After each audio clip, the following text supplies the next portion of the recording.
So yeah, Abaddon is ridiculous and destroys like anything in the game by himself.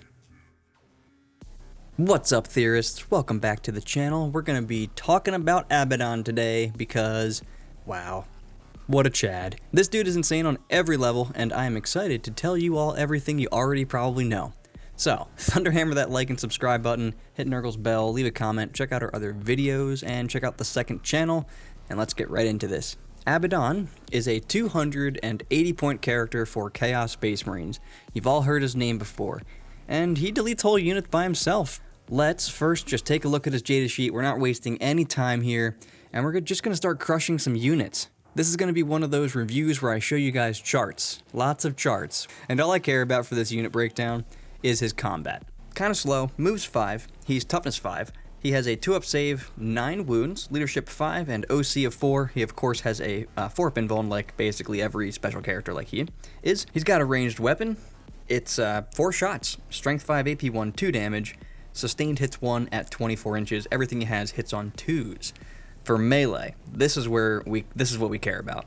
He has 8 attacks at strength 14, AP 4, and a flat 3 damage, with dev wounds. We then have a sweet profile, which is 14 attacks at strength 7, AP 3, 1 damage, also with dev wounds. He's got some abilities. He is a leader that deep strikes. He has the War Master, which is that in your command phase you can select one of the War Master abilities, which I'll get to in a moment. And then he has Dark Destiny. Each time this modeled unit makes a Dark Pact and does not fail the resulting leadership test, if the result was a 7+, you gain 1 CP. This was changed from the index. I believe he just gave you a CP on a 2+ if you made a Dark Pact. But now it's only on a 7+ and only if you pass it. I don't remember exactly how it was, but that's how it works now. 7 up, 1 CP. Circling back to his War Master ability, he has 3 different options. He's kind of like Guilliman, the Lion, Magnus, Morty. He's basically a Primarch. Paragon of Hatred is the first one, and one of the best. While a friendly Heretic Astartes unit, excluding damned units. This excludes things like, I want to say Spawn are damned, but definitely Cultists and Accursed Cultists are damned units, so he doesn't give reroll hits to them. He then has Mark of Chaos Ascendant, while a friendly Heretic Astartes infantry or mounted unit, so basically your infantry and your bikes that aren't Cultist or Accursed Cultists, while they're within 6 inches of this model, they have a 4-up invulnerable save. Also really, really good. Would have been real good if he could have kept that on the Accursed Cultists and on regular Cultists, because then you just have like 60 point units that have a 4-up invuln running across the table and are way too difficult to kill. So he doesn't do that anymore, but he gives it to all of the other infantry. And the last one is the Lord of Traitor Legions. While a friendly Heretic Astartes unit, excluding damned, is within 6 inches of this model, you can reroll leadership and battle shock tests taken for that unit. You can basically ignore that exists. He used to be able to lead Legionaries. He can no longer do that. He can only lead Chaos Terminators and Chosen. I think Chosen is where he belongs as well, because they have access to Advance and Charge, and they're just good, and they're really not that expensive for what they do. Terminator squads are a little bit more expensive, but now that their points have gone down, maybe that's something to reevaluate, but we're not going to spend too much time discussing that right now. He then has Supreme Commander, which means he must be your Warlord. He's 280 points, like I said. He is an infantry character that is an epic hero. Terminator, Chaos Undivided, importantly, Chaos Abaddon, the Despoiler. So, cool. But yeah, back to his combat. Did you see it? Because it was good. I saw it. It's 8 attacks at strength 14, AP 4, flat 3 damage, with devs. Oof. I'm willing to bet, before I actually do the math and then show it to you on screen, just at the time of recording this, I bet you he can kill almost anything in the game with full rerolls to wound, or at least get close to it. And if we do want to give him reroll wounds, we can only get that from the Pack-Bound Zealots. So, here's some example of his damage output. We start with 8 attacks, we're just going to reroll everything. He gets 1.3 sustained hits. We reroll the other 6.6. Out of that, you're going to get 5.5 hits, but also an extra 1.1, so it's 9.3, okay? It's 9.3 hits after all is said and done. And now he has rerolls to wound. So let's bring up our handy dandy charts. If you guys hate these, let me know. I would love to improve these videos. For wounding on 4s against something with a 4-up invuln, which is, an avatar basically, or something toughness 8 or higher that's also -1 to be wounded. I can't think of anything off the top of my head that also has a 4-up invuln. He still does 11 or 12 damage to that, or destroys 4 models. If we're wounding on 4s against a 5-up save or 5-up invuln, which is likely going to be the case, 13 damage or 4 models destroyed there. So again, something that's -1 to be wounded at T8 or higher that also has a 5-up invuln. If he's wounding on 4s against a 6-up save, invuln I mean, I'm not sure what this would be either, but he does 14 damage to it or destroys 4 to 5 models. So something that's -1 to be wounded with a 6-up invuln or a 2-up save. Pretty good damage when wounding on 4s. But if we wound on 3s against like a Riptide, it's got a 4-up invuln, so it's 3s to wound it, it's got a 4-up invuln. We do about 13 or 14 damage to it, or destroy about 4 or 5 models. And usually if I'm putting it on screen that it's 13 or 14 damage, it's because it's more than 13 and a half. So this is going to be, like I said, a Riptide, a Doomsday Arc, the walking Doomsday Arc. Anything that's toughness 8 or higher with a 4-up invuln. Against something with a 5-up invuln, when we're wounding on 3s, we're looking at about 15 or 16 damage, and just like flat 5 models destroyed. An example of a unit here would be a Land Raider with Armor of Contempt, Votan Terminators, a Demon Engine of some kind, any of that sort of stuff. 15 to 16 damage. A Land Raider only has 16 wounds, so he can literally just walk up to a Land Raider by himself and be like, boom, dead.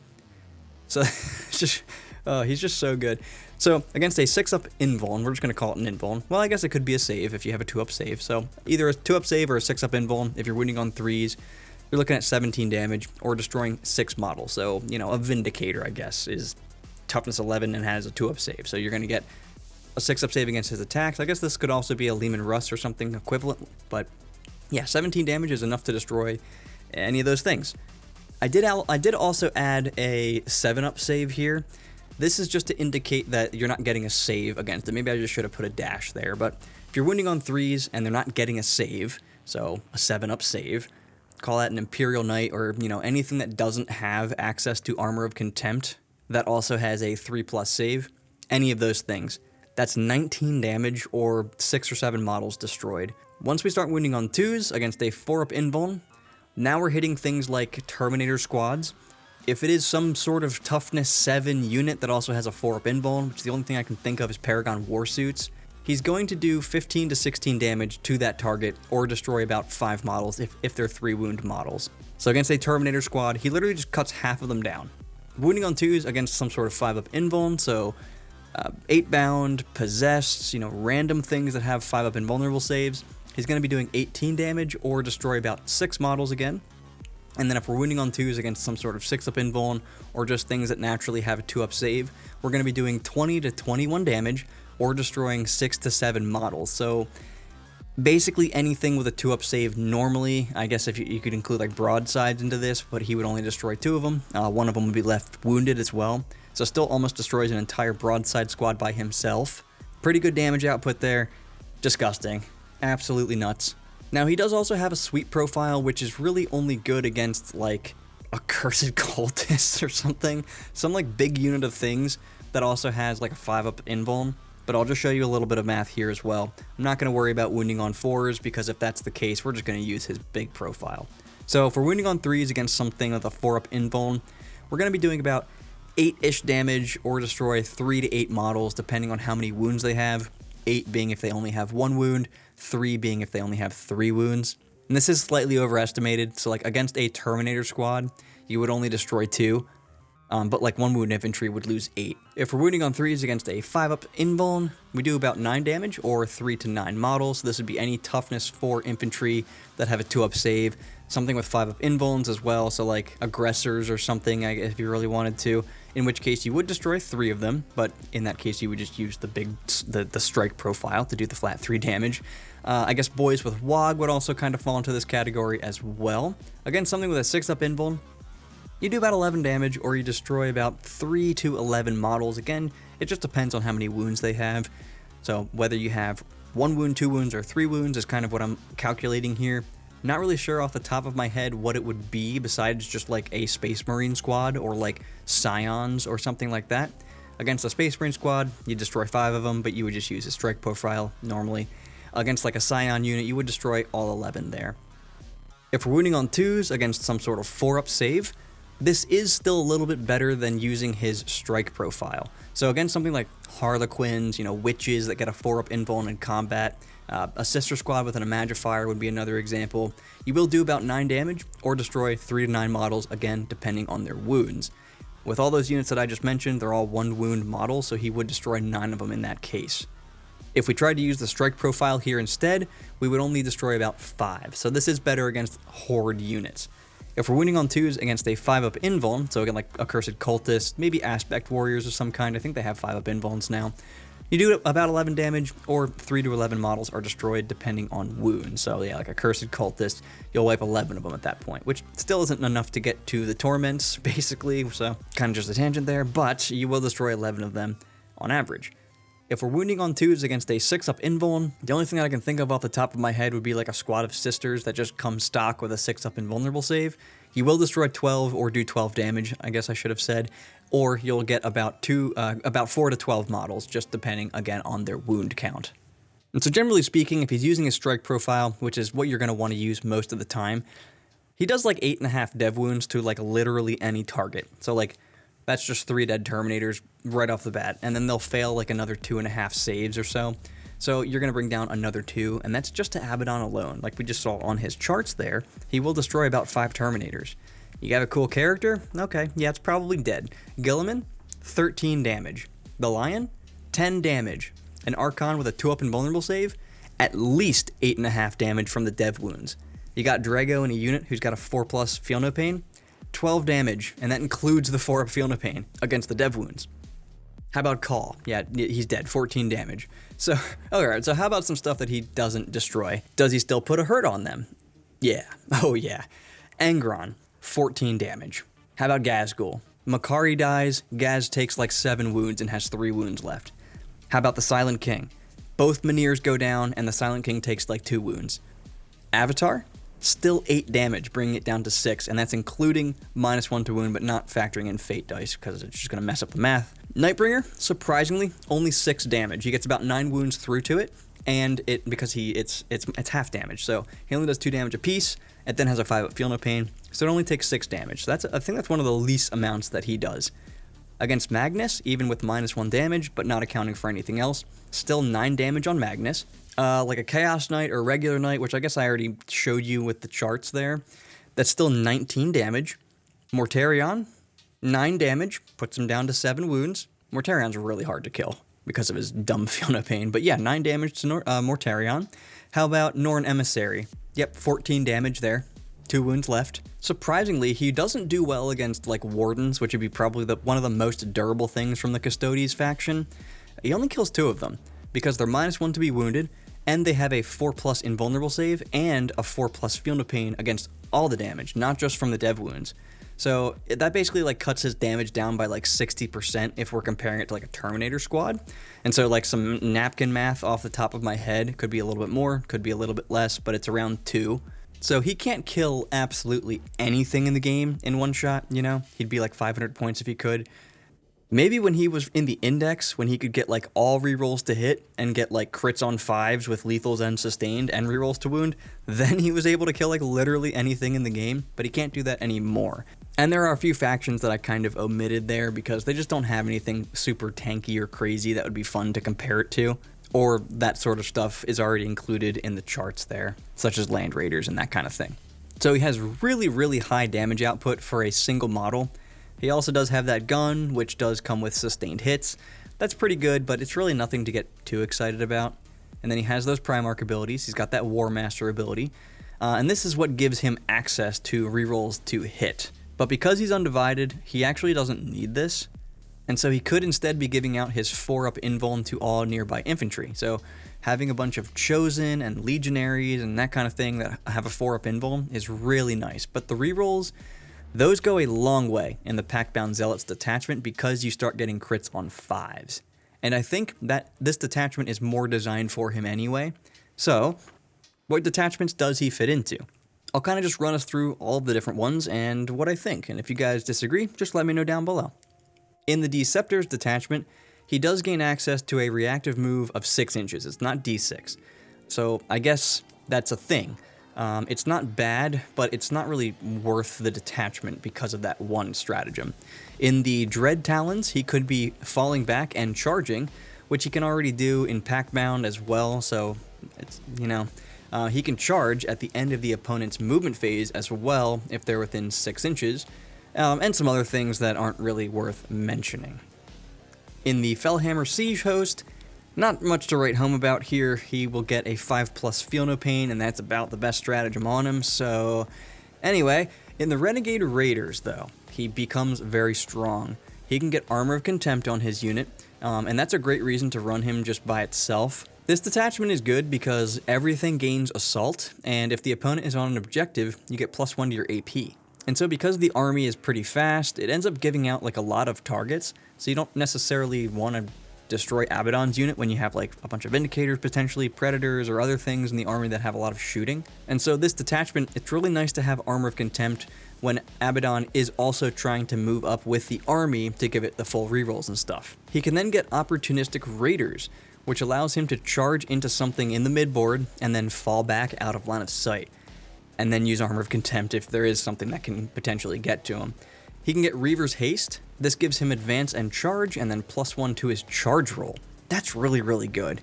And those are the strats that work the best with him in this detachment specifically, and it works well with the advance and charge to just kind of keep up with the other things that gained Assault and that are +1 AP against objective targets, and doing that also allows him to give out rerolls to hit because he's kind of moving up with the rest of your stuff. He can fall back and just, after he utterly annihilates something and hide, he can get Armor of Contempt. All really good stuff there. It's great. In the Soulforged, he's really only useful for giving out his rerolls to hit, but I mean, him combined with one of those Noctilith crowns, those little fortification things, to make sure all the stuff always invokes its contract, means your demon stuff is usually getting sustained hits or lethal hits with full rerolls, with +1 to wound, but there's really no strats to give him here. They only work on demon engine stuff, or like vehicles, and then you can turn them into demon engines. The last one that we have, other than the Packbound, is the Veterans of the Long War, and this has the Bringers of Despair strat, so it's a nice little fights first strat, and so you can be very aggressive with him as long as you're being charged and out of line of sight, and he'll just wipe a unit that came after him. You do also get Armor of Contempt in this detachment, so that's just flat great. Armor of Contempt is one of the best strats in the game. That's why every time that we do any of these unit reviews, we always assume that the units we're attacking have Armor of Contempt because it makes them so much more durable. He also has access to a reactive move in this detachment. This detachment isn't all that amazing though, like it's alright. The detachment already gives you like full rerolls to hit against a single target, exactly like Oath of the Moment, and there is a strat to give it to multiple things sometimes, but I just don't think it's where he belongs either. Where he belongs is in the Packbound Zealots. Here he works a lot better with the army itself, in my opinion. And this detachment also takes your Dark Pacts to another level and makes a lot of units a lot more scary. This detachment can give you crits on 5s just depending on the mark that you take. That's with full rerolls to hit with Abaddon, and that gets nuts on certain units like Vindicators, Possessed, even like your Chosen. They can just put out a ton of damage because they're getting so many extra hits. And even things like Predators and things I don't see very much, having full rerolls to hit with sustained or lethals on 5s, very, very strong. And then he gains access to fallback and charge. That's really useful in a lot of situations. That would be a Torpifying Refrain, that's the stratagem. And that it just means that if he got charged and he didn't die, he can fall back, other stuff can shoot that target or charge into it instead, and then he can go and charge something else. He can also regain some wounds with Skin Shift if he's the only thing left in the unit. I've actually had that issue a few times when facing him, like I've destroyed his unit and maybe damaged Abaddon a little bit, but not enough to fully destroy him. But admittedly, it's not amazing on him because he probably does just die the next turn, even if he's at full wounds, because he's 9 wounds with a toughness of 5.